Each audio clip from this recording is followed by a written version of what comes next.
شخص حاضر خدمت ہوا اور جس کو اللہ تبارک و تعالی نے اسلام کی دولت سے نوازا تھا،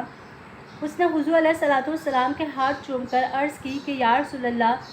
زمانہ جاہلیت کی دو باتیں ایسی ہیں جب میں انہیں یاد کرتا ہوں تو ان میں سے ایک ایسی ہے کہ جب میں اسے یاد کرتا ہوں تو میرے آنسو نہیں تھمتے،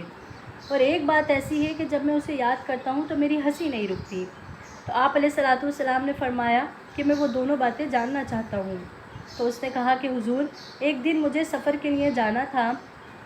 میں نے اپنا سامان پیک کیا اور سامان میں جو ہے وہ میں نے ایک پتھر کا بنا ہوا بت بھی رکھ لیا، لیکن جب میں نے وہ سامان اٹھایا تو وہ اس بت کی وجہ سے سامان اتنا بھاری ہو چکا تھا کہ مجھے ڈر لگنے لگا کہ کہیں میں اس پتھر کے بنے ہوئے بت کے بوجھ تلے دب کے مر نہ جاؤں۔ میں نے وہ بت نکال کے باہر پھینک دیا اور میں نے آٹا لیا، آٹے سے جو ہے وہ اس کو گوندا، اس کا بت بنایا اور پھر اس کو جو ہے وہ دھوپ میں خشک کیا تاکہ وہ ہلکا ہو جائے وزن میں۔ پھر میں نے اس کو اپنے سامان میں رکھ لیا اور میں سفر کے لیے نکل پڑا۔ راستے میں اس بت کو نکالتا اور اس کی پوجا کرتا۔ وہ کہنے لگا کہ حضور، تو شاید سفر جو ہے میرا، یعنی سفر پر جو ہم کھانے پینے کا سامان لے کر جاتے ہیں، وہ دنوں کے مطابق تھا، لیکن سفر چونکہ 2-3 دن اوپر چلا گیا تو میرا کھانا پینا ختم ہو گیا۔ اب ایک دن تو میں نے بھوک کی شدت سے گزار لیا، لیکن دوسرے دن جو ہے وہ بھوک کی شدت سے میری انتڑیوں میں بل پڑنے لگے اور میں نے جو ہے وہ اپنے تھیلے میں ہاتھ ڈالا اور وہ آٹے کا بنا ہوا بت نکالا، اس کو پتھر سے کوٹا، پانی سے گوندا اور پھر اس کی روٹی پکا کے کھا لی۔ تو آج جب مجھے اس بت کی بے بسی یاد آتی ہے تو میری ہنسی نہیں رکتی کہ کتنا بے بس معبود تھا جو اپنے پجاری سے اپنا تشخص بھی نہیں کر سکا۔ پھر کہنے لگا کہ حضور، دوسری بات ایسی ہے جو مجھے یاد آتی ہے تو میرے آنسو نہیں تھمتے۔ اس نے کہا کہ حضور، مجھے ایک طویل سفر کے لیے جانا تھا، میری بیوی حاملہ تھی۔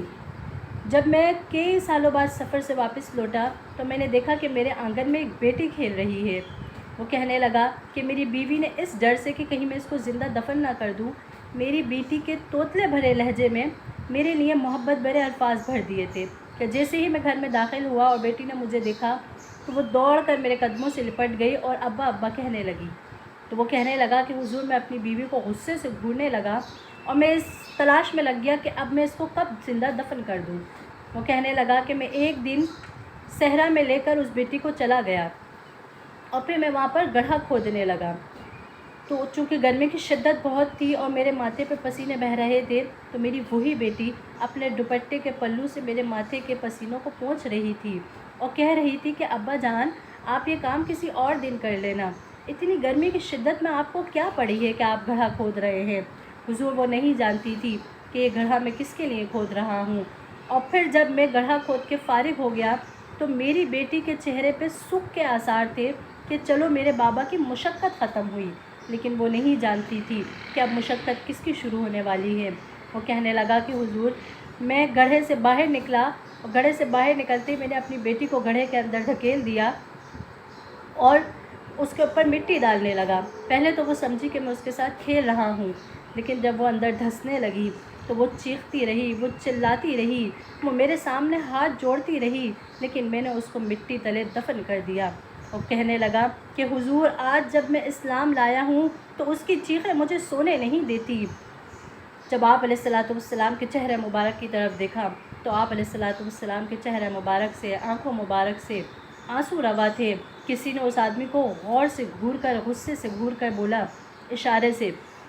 کہ تو نے آج ایسا واقعہ بتایا ہے کہ حضور کو دکھی کر دیا۔ تو حضور فرمانے لگے کہ اس کو بیان کرنے دو، اس کو کہنے دو۔ اس دور جہالت میں جب لوگ بیٹی کو زندہ دفن کر دیتے تھے، اس دور جہالت میں جب بھائی بہن کو کاٹ دیا کرتے تھے، میرے آقا کریم صلی اللہ تعالیٰ علیہ وآلہ وسلم نے فرمایا کہ اے بیٹیوں کو قتل کرنے والوں سن لو، میری بیٹی فاطمہ میرے جگر کا ٹکڑا ہے۔ یہ کلمہ تسکین ہی نہیں تھا، یہ کلمہ جہاد بھی تھا اس دور میں۔ تو آج اس واقعے کے تحت میری بہن بیٹیوں سے ایک ریکویسٹ ہے کہ اللہ کے پیارے حبیب نے جو مقام، جو عزت، جو آبرو ہمیں عطا کی ہے، ہمیں چاہیے کہ اپنے پردوں کا، اپنی عزت و آبرو کا بڑا خاص خیال رکھیں، اور ان سب میں سب سے زیادہ اہم ضروری ہے کہ ہم اپنے پردے کا بہت زیادہ خیال رکھیں۔ اللہ تبارک و تعالیٰ ہم سب بیٹیوں کو اپنے مقام کو سمجھنے کی اور پردہ کرنے کی توفیق عطا فرمائے، آمین۔